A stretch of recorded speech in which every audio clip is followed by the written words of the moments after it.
O Apocalipse, o livro mais impressionante e radical da Bíblia. Um texto sagrado que profetiza o final dos tempos. Que segredos se escondem entre suas páginas? Quanto tempo de vida resta à espécie humana?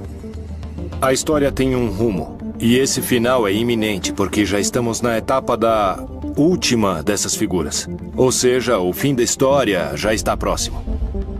Por que muitos mencionam que existe um lugar onde seus habitantes poderiam se salvar? Segundo vários especialistas, dos 7 selos que compõem o Apocalipse, 5 já foram abertos, e agora o 6º está prestes a se abrir, o que trará a destruição de grande parte da população mundial. O caso está aí, mas há 7 selos. Quem nos dirá o que vai acontecer? E todos choram. Mateus está sugerindo a possibilidade de que não haja tanto medo no final dos tempos. Um grupo de cientistas detectou na natureza novos sinais que anunciariam um desastre natural com um poder destrutivo capaz de provocar a extinção da espécie humana. O mundo acaba para dar lugar a outro mundo novo. Desde o princípio dos tempos, há relatos bíblicos em que Deus ameaça com destruição total. A Torre de Babel, as estátuas de sal, o dilúvio universal e depois, a mais aterrorizante de todas, o juízo final. A história tem que terminar para dar início a um mundo novo. O Apocalipse, o começo do fim.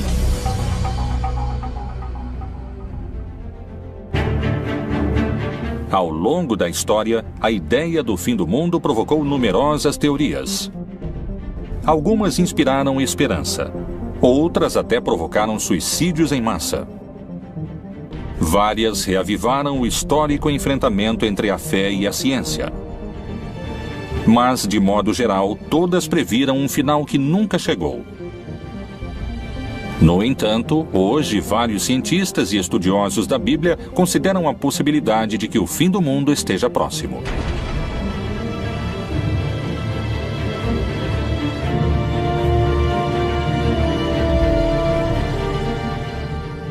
A grande quantidade de informações e o acesso imediato que temos aos fatos que acontecem no mundo nos levam a crer que são signos e sinais de que a profecia realmente está se cumprindo. Qual é a informação secreta contida no livro mais impressionante da Bíblia e que acaba de ser revelada? Talvez algumas respostas se encontrem no contexto em que o Apocalipse foi escrito. Palestina, ano 90. Pouco depois da morte de Jesus Cristo, os seguidores de sua mensagem cresciam em número no Império Romano. Mas, nessas terras, a ideia do Messias era sinônimo de rebelião política.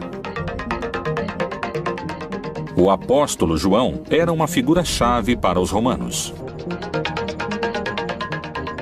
Ele descreve um império corrupto, assassino, perseguidor, que se opõe a essa verdade messiânica que eles interpretam. Então, ele vê esse mundo em estado de destruição. O livro do Apocalipse é uma fórmula literária em que, de alguma maneira, aqueles que o escreveram tentaram dar certa esperança às pessoas que estavam sofrendo uma perseguição. O autor do livro do Apocalipse se apresenta como um desterrado na ilha de Patmos e é geralmente identificado como o apóstolo João.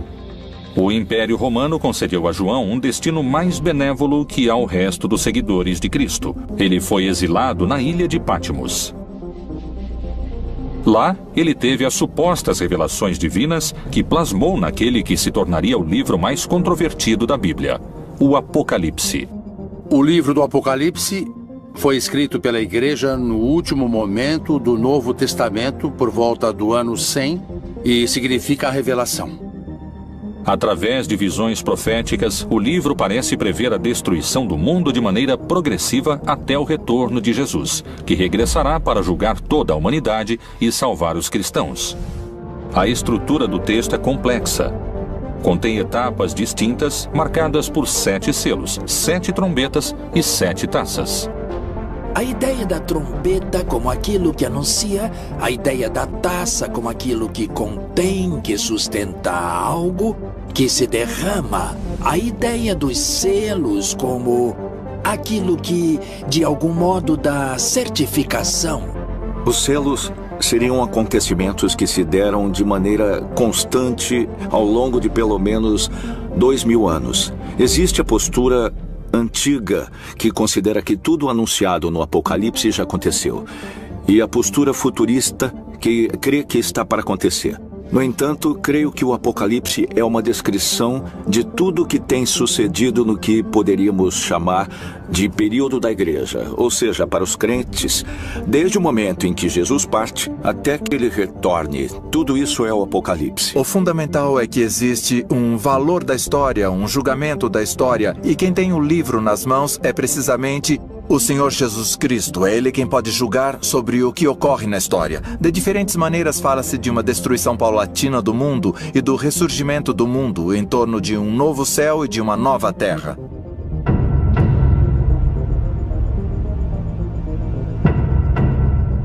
Até hoje, esse texto complexo tem suscitado todo tipo de interpretações. Uma das hipóteses é que nos encontramos na fase final do Apocalipse. É a etapa chamada Grande Tribulação.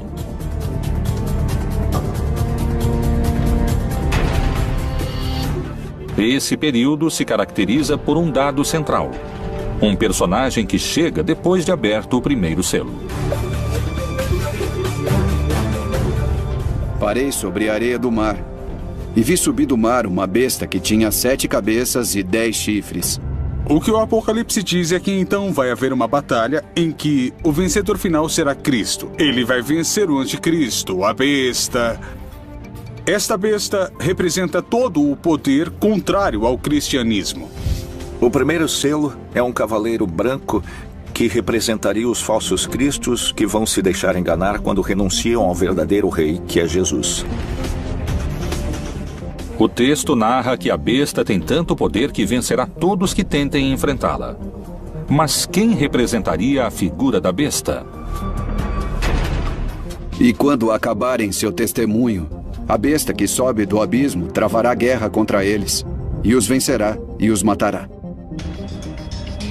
Através da história, esse personagem foi mudando em suas diferentes interpretações. Hoje, o líder da Igreja Católica identifica o anticristo com uma figura que surpreendeu sua própria comunidade. O Papa disse que o anticristo é a corrupção, e disse, em algum sentido, que é adaptar, é uma adaptação da Bíblia.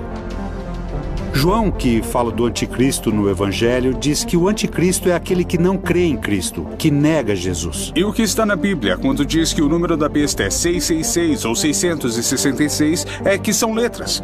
Porque em nenhum idioma antigo, nem o grego, nem o hebraico, nem o latim, havia números. Existiam números, mas eram representados com letras. Estão indicando um nome. E em hebraico é César. Então, pode ser que represente o poder político que ataca a igreja. A condenação dos corruptos pelo chefe máximo da igreja causou impacto ao expor a figura do anticristo. O diabo é uma configuração que pode ter expressões muito claras em personagens nefastos da humanidade, como Hitler, como Videla, como Pinochet ou uma pessoa como Stalin. Pessoas horríveis da humanidade, mas não sei se o diabo se encarnou nelas. Eu acredito que eles foram expoentes da maldade, que seria atributo do diabo. Mas creio que nos equivocamos e que o pior da maldade é exercida por seres humanos. Por trás de tudo isso, há homens e mulheres que a exercem. Então aí podemos identificar os anticristos que existem nesse sentido. Segundo a tradição cristã, se acreditamos no anticristo na Terra, poderíamos afirmar que o primeiro selo já foi aberto.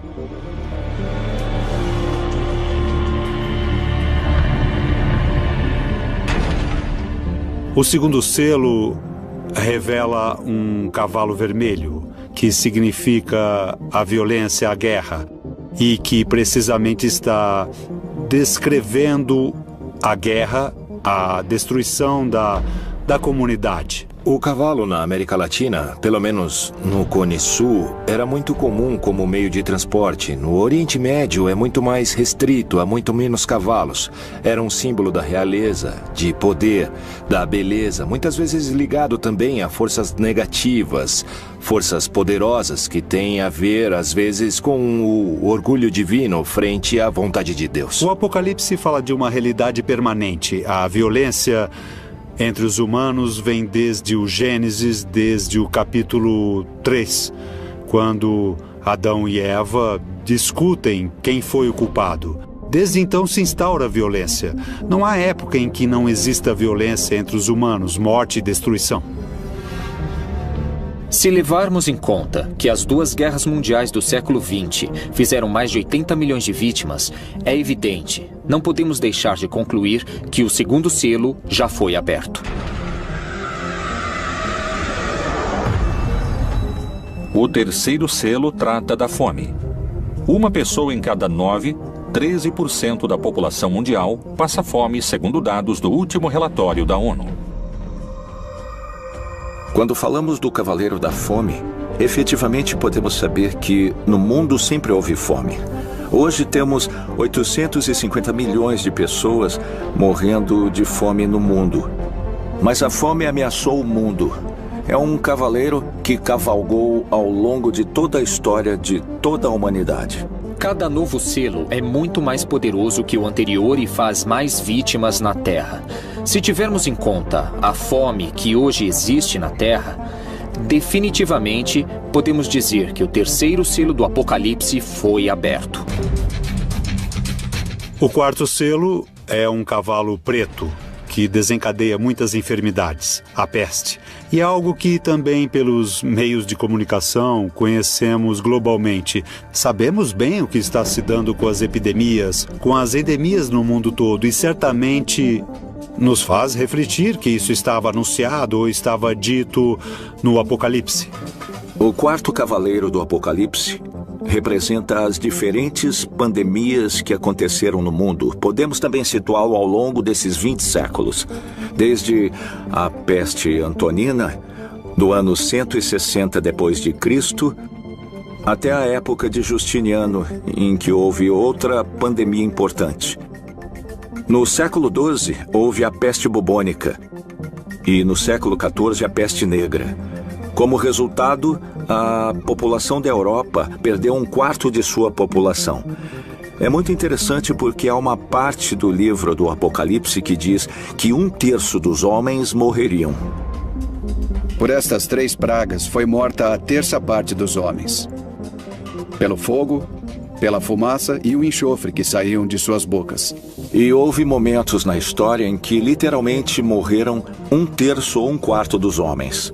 E na nossa época, já no século XXI, estamos diante do H1N1 ou diante da epidemia da AIDS, ou o risco de uma guerra bacteriológica. Tudo isso tornaria perfeitamente textual uma praga como o quarto cavaleiro do Apocalipse. Alguns especialistas afirmam que todas essas doenças são sinais de que o quarto selo já poderia estar aberto. Segundo o Apocalipse, os 7 selos vão deixando em seu caminho guerra, fome, morte e destruição. Com cada abertura, o fim dos tempos e a batalha final parece estar mais próxima.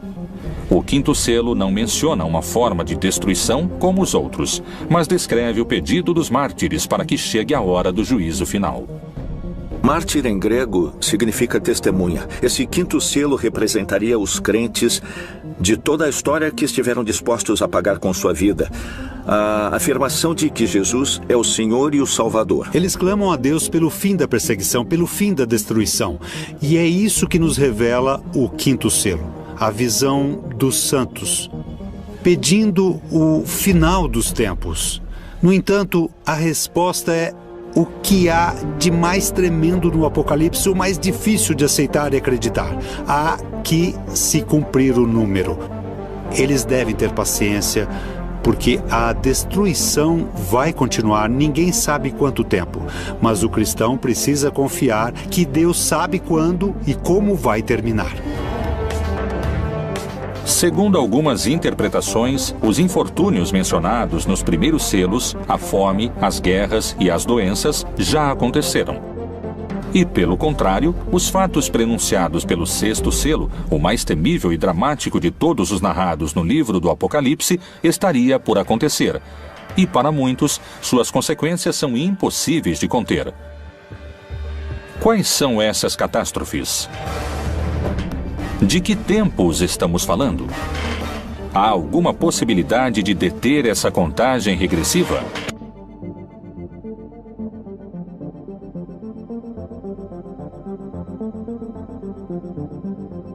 O Apocalipse, o livro mais misterioso da Bíblia. Supõe-se que foi escrito pelo apóstolo João com símbolos e mensagens ocultos para não cair nas mãos dos romanos, que o teriam destruído. Não queriam que a palavra de Jesus e seu movimento contra o império prosperassem. O mistério das 7 estrelas que viste na minha destra e dos 7 castiçais de ouro. As 7 estrelas são os anjos das 7 igrejas, e os 7 castiçais que viste são as 7 igrejas. Quando João, no Apocalipse, fala das 7 taças, das 7 igrejas, das 7 luzes, está falando de tudo relacionado com os últimos tempos e está falando numa linguagem apocalíptica. A linguagem apocalíptica não tem nada de literal, não se pode ler exatamente como está lá, é eufemística. Então, deve-se interpretá-la como sinais de difícil compreensão, como uma linguagem deliberadamente crítica. O número 7 representa um círculo, assim como a semana.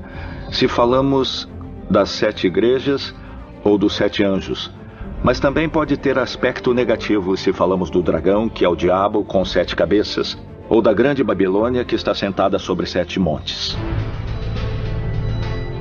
João visualizou bestas, monstros e enormes catástrofes naturais que destruiriam o mundo. No entanto, também descreveu um lugar que será salvo. E eu, João, vi a santa cidade, a nova Jerusalém, que de Deus descia do céu, adereçada, como uma esposa ataviada para o seu marido. Portanto, a chave para entender o Apocalipse é ver na Nova Jerusalém o novo povo de Deus. Diz que é dourado ou que é de ouro, porque o ouro no Apocalipse representa o caráter de Deus. Os crentes no final estarão tão cheios de amor, uns pelos outros, tão cheios de amor a Deus, que isso é descrito como uma cidade dourada. O Apocalipse fala de uma nova Jerusalém. Quando o Apocalipse foi escrito, ou pelo menos quando foi editado, a cidade de Jerusalém já havia sido destruída. Estava em ruínas. Quem são esses eleitos mencionados no texto sagrado? Como é o povo que se salvaria do fim anunciado pelo Apocalipse? Poderia existir no mundo um lugar com essas características? Michoacán, México. A quase 700 quilômetros ao sul do Distrito Federal, na chamada Terra Quente do estado, encontra-se Nova Jerusalém. Essa localidade é ao mesmo tempo uma cidade e uma comunidade religiosa. Seus habitantes têm uma interpretação particular do Apocalipse. Aqui no México temos um estado que se chama Michoacán, onde um sacerdote, o Padre Labor, por volta de 1973, iniciou um movimento para que seus paroquianos fossem viver em comunidade. Em Nova Jerusalém há um povo muito crente que acredita que com suas rezas vão salvar o mundo.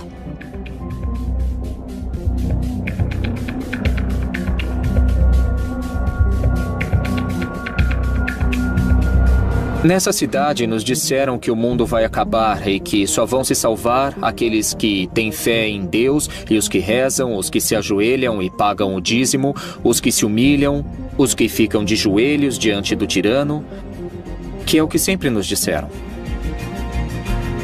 Como começou essa ideologia que hoje define a vida cotidiana de cerca de 2.500 pessoas?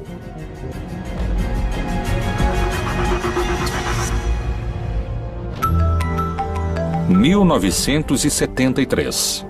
Gabina Santos, uma camponesa de Peruarã, trabalhava em um campo como todos os dias. Mas esse não era um dia comum. Aconteceria algo que marcaria o destino de toda uma cidade. Em 9 de junho, de manhã, dizem que a Virgem apareceu para uma senhora dentro desse espaço em que hoje está situada em Nova Jerusalém. E que lhe deu uma mensagem. A mensagem era que ela dissesse ao mundo para fazer penitência e que tivessem fé no Santo Rosário, porque o mundo estava perdido, que a humanidade estava perdida, até aquele momento. A construção da cidade aconteceu com a fé na aparição da Virgem. E depois começaram a vir, primeiramente, os habitantes vizinhos daqui. E nessas peregrinações, alguns resolveram morar aqui. A Virgem, quando pediu ou indicou como se formaria uma comunidade ou uma cidade, ela disse como queria a comunidade. Pediu que fizesse uma cidade, mas disse que queria um lugar pobre e simples, onde ela pudesse recolher acolher seus filhos que fossem vê-la. Queria pessoas simples, pessoas de coração puro, capazes de uma entrega limpa. E indicou que tinham que fazer um lugar diferente de qualquer outro para salvar o mundo. A primeira mensageira e o primeiro líder espiritual morreram há alguns anos. Assim, o dom de receber as supostas mensagens e a liderança dentro dessa comunidade coube a outras pessoas. Hoje, se supõe que uma mulher é a encarregada de se comunicar com a Virgem e existe um líder que determina os destinos da cidade. As regras são muito rígidas. Nós somos fiéis à Virgem do Rosário. Acreditamos nela, acreditamos na sua aparição, acreditamos na maior parte das mensagens que transmitiu do ano de 73 ao ano de 81. A devoção a ela se dá em primeiro lugar com o Rosário. Rezar o Rosário, levá-lo consigo, é dessa maneira que se dá essa devoção. As condutas proibidas em Nova Jerusalém são basicamente não usar tecnologia, como telefones celulares, internet, redes sociais. Em termos de roupas, para as mulheres, não usar decotes nem minissaias. E rezar diariamente, 2 vezes por dia, 3 vezes por dia, pagar o dízimo. Tá proibido o namoro, tá proibido a educação laica, tá proibido o futebol. Ou seja, basicamente as crianças não têm nenhum tipo de distração e passam o dia inteiro rezando. Desde os primeiros séculos e na Idade Média houve grupos que trataram de fundar comunidades onde se estabelecesse a Nova Jerusalém. E especialmente quando a América foi descoberta, vários grupos puritanos, incluindo alguns seguidores de Colombo e o próprio Colombo em seu livro de profecias, achavam que haviam chegado a um lugar onde a Nova Jerusalém seria estabelecida. Então a Nova Jerusalém em vários lugares da América Latina representa a Nova Israel, ou seja, os crentes judeus e não judeus do mundo todo, que no final dos tempos serão um conjunto de seres humanos que adquiriram um caráter parecido ao de Deus e, portanto, é representada com ouro como uma cidade resplandecente, porque sua natureza é uma natureza sublime. Poderia a cidade Nova Jerusalém ser o único lugar isento da destruição global do Apocalipse anunciada no 6º selo? Talvez só o tempo tenha a resposta. E quais são os desastres descritos no 6º selo do Apocalipse? Fala de cataclismos e de fenômenos naturais, que também são destrutivos para a comunidade perseguida, mas que refletem de modo mais direto que é Deus quem controla a história. Porque é Ele que, nesse caso, desencadeia os fenômenos naturais. Nos 4 primeiros cavaleiros, quem os desencadeia são os inimigos. Mas, nesse caso, é Deus mesmo quem controla a natureza. Em toda a Terra vai haver um grande terremoto que dará origem ao começo desse cataclismo apocalíptico que marcará a diferença entre o fim dessa época, ou éon, e o novo éon, ou a vida eterna. Uma das teorias sobre Nova Jerusalém indicaria que essa comunidade também seria protegida desse último selo. Ela tem características geológicas em seu subterrâneo, onde se juntam placas de cobre, ferro e metais, que tornam a terra mais forte para resistir a um tremor. Possíveis coincidências se ocultam entre os textos do Apocalipse. Será a natureza quem definirá o final dos tempos? Que segredos se escondem entre suas páginas em relação a terremotos e vulcões? A interpretação de vários estudiosos da Bíblia sugere um cenário dramático na etapa mais destrutiva, que profetiza uma devastação planetária. O que é o Anel de Fogo?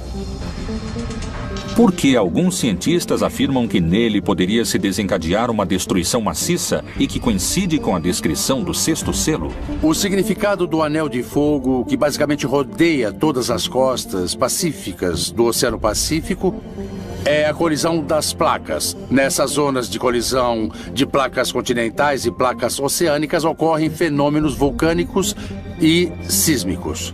Isso coincide basicamente com o Cinturão de Fogo, o Anel de Fogo do Pacífico. De que modo estão mencionadas no livro do Apocalipse as consequências do sexto selo?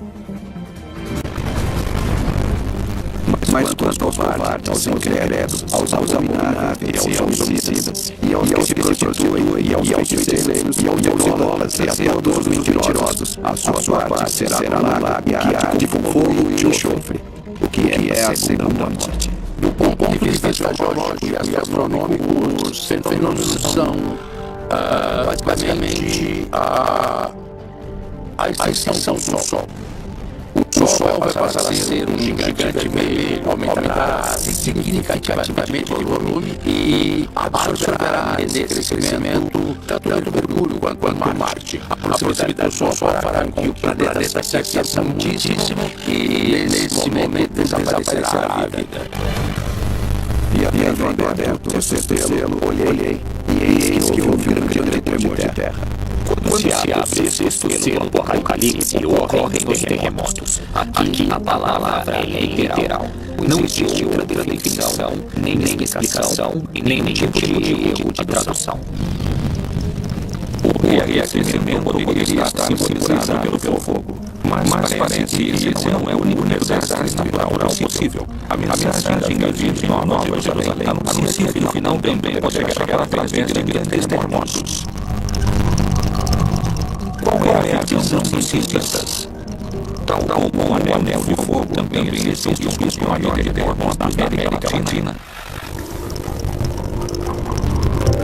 Equador, 30 de janeiro de 1936, magnitude 8.8.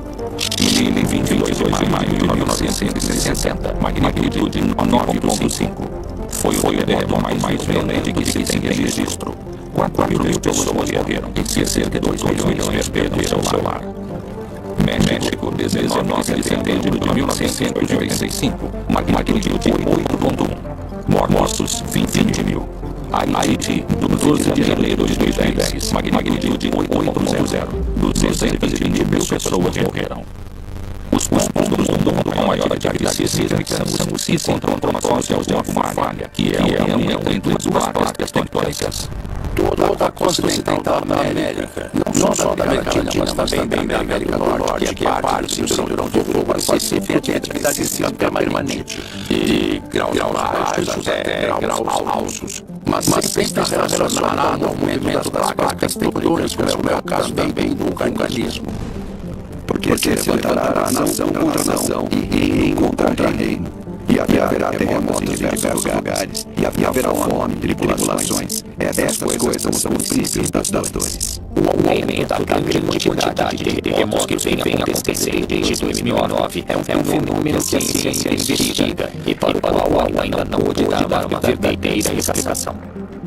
Os textos messiânicos ou apocalípticos podem ser lidos de várias formas, e sempre em cada geração alguém está para acontecer. Isso faz alusão ao Obama, faz alusão ao Putin, faz alusão à crise econômica, e isso fala de tal guerra, ou seja, sempre pessoas que tentaram interpretar os textos e focalizá-los. Na seita do Mar Morto, há um tipo de literatura que se chama Pesher, que é a interpretação, por exemplo, do profeta Habacuque.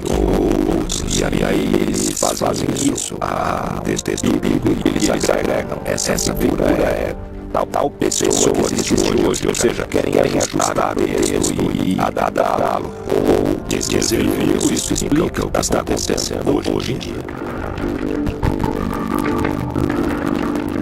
No início do século XX, começaram a surgir os primeiros sismógrafos que havia começado a ter um registro mais exato da atividade sísmica até o presente, com melhores equipamentos e uma maior quantidade de equipamentos para registrar a atividade sísmica. E assim podemos verificar com maior precisão todos os sismos que ocorrem no planeta.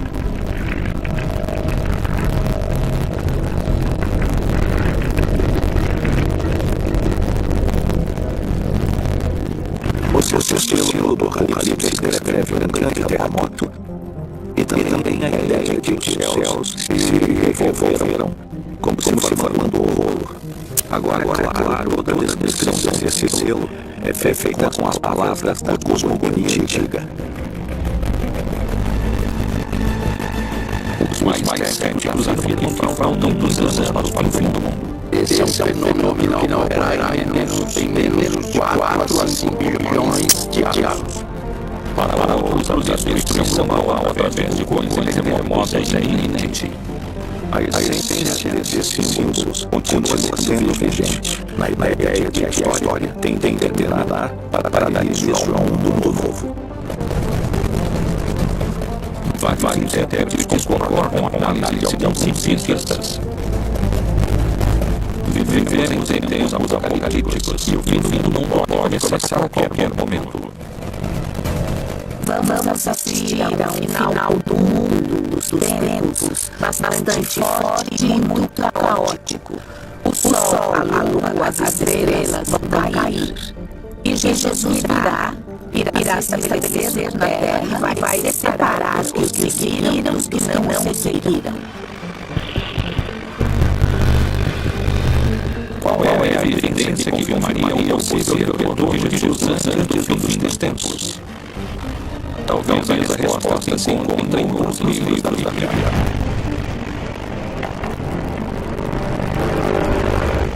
O Apocalipse é o livro mais antigo e controvertido da Bíblia. Tanto no Antigo como no Novo Testamento, vários profetas descreveram como seria o mundo em tempos apocalípticos.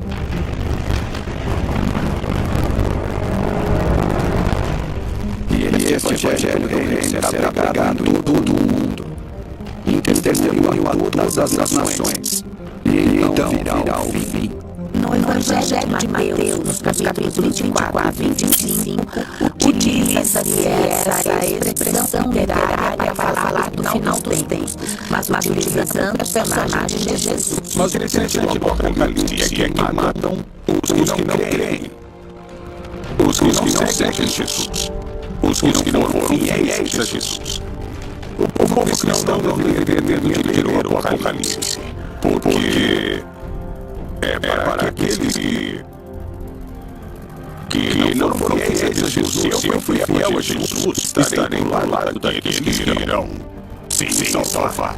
Muitos correrão de uma parte para outra. E a ciência multiplicará. Daniel também faz parte desse mesmo gênero literário. Escreveu alguns de seus fragmentos e de maneira apocalíptica. E também aqui podemos reconhecer esse aceleramento dos processos humanos, dos processos históricos, que de fato na época em que Daniel escreveu não se podia imaginar a quantidade de conhecimento acumulado, as possibilidades tecnológicas acumuladas e também os recursos humanos acumulados. E simultaneamente a isso, o desgaste do planeta, o desgaste das relações humanas, a quantidade de habitantes, tudo isso evidentemente influi e estamos num tempo de aceleração e isso é indiscutível. A cada minuto somam-se cerca de 2.000 páginas ao conhecimento científico do homem, e uma pessoa precisaria de 5 anos para ler todo o material que é produzido a cada 24 horas. Temos carros que chegam a 350 km por hora e aviões que ultrapassam a velocidade do som. Um ritmo de vida incomparável ao que se levava há 2.000 anos. As visões no livro de Daniel estão entre os grandes mistérios apocalípticos. São símbolos de que a sociedade humana em sua história chegará a um ponto tão instável que ela própria vai desmoronar. Tudo isso está simbolizado por um cataclismo, como acontece em toda a literatura apocalíptica. O julgamento da história é um elemento no qual crê o cristianismo. Nós o chamamos de parúsia. É a vinda do Senhor Jesus no final dos tempos como juiz da história e da vida de todos os seres humanos. É verdade que nosso momento histórico tem uma peculiar consciência da decadência da história humana. Entendemos o que é o fim do cosmo, também imaginado do ponto de vista físico. Podemos falar dessa expansão do universo que tende a um esfriamento global, não o aquecimento global do planeta, porém mais amplamente. E podemos imaginar, sabemos que a Terra, nosso lugar onde desenvolvemos a história, é decadente. Havia 3 visões básicas do fim da história. Uma visão que se chama utópica, que chegará ao fim dos tempos e o cordeiro viverá com o lobo, e a criança brincará com a serpente, e a destruição cessará, ou seja, uma visão idílica da paz universal. A outra visão é restaurativa. Então é uma ideia segundo a qual a época messiânica é a restauração do reino de Davi, ou seu equivalente. Ou seja, uma época em que Israel viverá em paz com seu próprio estado, um estado poderoso. A terceira visão é que é uma visão catastrófica. Crê que antes do final da história e da paz, haverá uma época terrível de guerras, de lutas, que tem um valor simbólico no mundo ocidental, o Armagedon, que usa como término da luta final. Mas em hebraico é Ar-Megido, o Monte Megido, um lugar que fica ao norte de Israel. Pode-se estar no meio do Armagedon e ver esse lugar, que é uma cidade que teve uma grande história na época bíblica, a cidade de Megido. Então, nessa visão, antes que venha o bem e a paz, haverá uma época terrível de sofrimento, de guerra, de lutas. Além da referência precisa no 6º selo, há outra citação bíblica que menciona luas de sangue como um sinal do fim. O sol se converterá em trevas e a lua em sangue, antes de chegar o grande e glorioso dia do Senhor. Lucas, no livro dos Atos dos Apóstolos, fala de uma lua vermelha. No entanto, se refere ao Antigo Testamento, algo que está anunciado no Antigo Testamento, pois em muitos livros do Antigo Testamento fala-se do fim, sobretudo da vingança de Deus ou do dia de Yahvé, em termos apocalípticos. E esse gênero literário utiliza imagens cósmicas tremendistas. Sem dúvida, cria uma imagem que havia no Antigo Testamento para simbolizar algo catastrófico, uma intervenção de Deus especial. Alguns se baseiam em dados científicos. Outros na fé e em sua própria interpretação desses textos sagrados. Muitos afirmam que estamos a caminho de abrir o 7º selo e que começou a contagem regressiva. O que ninguém sabe é se o mundo acabará em milhares de anos ou em poucos minutos.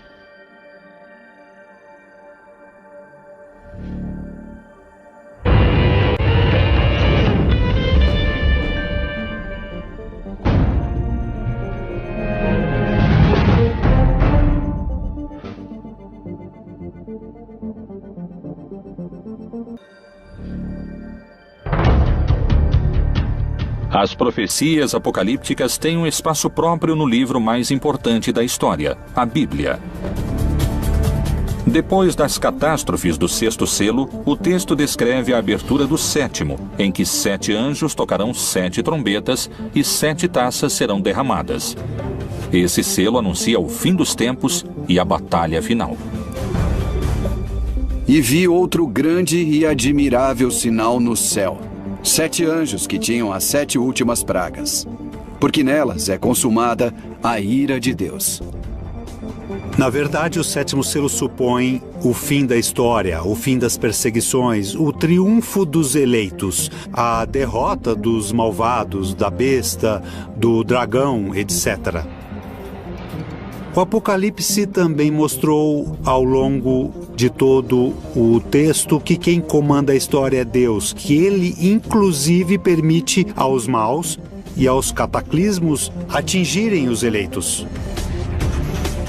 E finalmente o 7º selo revela o triunfo divino, a instauração do reino de Deus no mundo. O dia final será precedido de uma batalha entre um anticristo e Deus ou o bem. O que o texto está dizendo é que há um momento final da história em que o bem vence, e vence de uma maneira definitiva, e que Jesus, que venceu a morte, voltará numa manifestação gloriosa. Isso se chama Parúzia, a segunda vinda de Jesus. É um dia de júbilo, de vitória para aqueles que creem em Jesus. O texto diz que esses horrores vão terminar e que haverá um juízo final no qual serão castigados todos os opressores, ou seja, todos aqueles que nos fazem sofrer, e que finalmente serão castigados porque finalmente triunfará a libertação.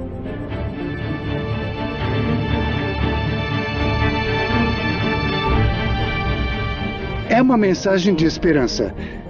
Mais tarde, a igreja transmitiu isso como se fosse uma revelação sobre o que vai acontecer depois da morte, que haverá um juízo final sobre todos, ok? Então isso já é uma interpretação feita pela igreja que faz parte do seu projeto de dominação. O Apocalipse não é um livro histórico. Não é um livro do futuro, não é como uma bola de cristal que revela o futuro. É um gênero literário, escrito no gênero literário judaico-apocalíptico. A atmosfera se torna de terror quando o Apocalipse é citado hoje. Não é sobre o futuro. Quem escreveu o livro não estava pensando no fim do mundo, nem no futuro. Estava pensando no presente. Existiria o povo eleito que poderia se salvar do fim do mundo? Seria possível minimizar as consequências das catástrofes naturais?